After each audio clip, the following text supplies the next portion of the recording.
Anime fans, for the most part, I grew up on 4Kids TV and the Kids WB, and these two were basically my whole introduction to anime. I mean, outside of some old VHSs that my older cousin had that I was able to watch on the VHS player my grandparents had, one of the big shows I started out with was Yu-Gi-Oh! The card game got me hooked immediately. I mean, don't get me started with how obsessed I was with Exodia back in the day. I had to have an Exodia deck, no matter what. One of my first memories of Pokemon is seeing Pokemon the first movie when it came out in theaters. Even though I was such a little baby, I still vaguely remember just entering the theater and being like, oh, Mew!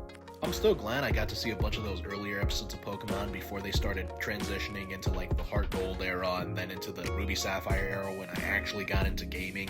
And then there was Sonic X, which was interesting to me because I actually hadn't played a Sonic game when I saw this, and I didn't realize Sonic was an actual game until like a few years later. But yeah, it was really interesting the fact that this was a Sonic anime, so you know, it had that little bit of anime edge, but it was still Sonic. Meanwhile, now we got John Wick Shadow, and honestly, those Sonic movies are pretty solid.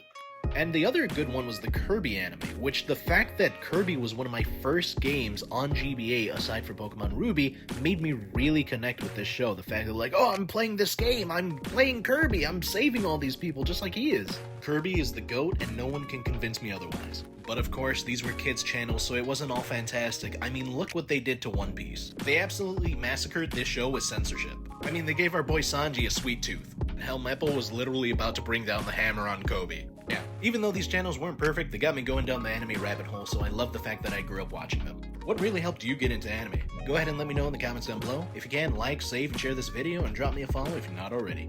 Take care.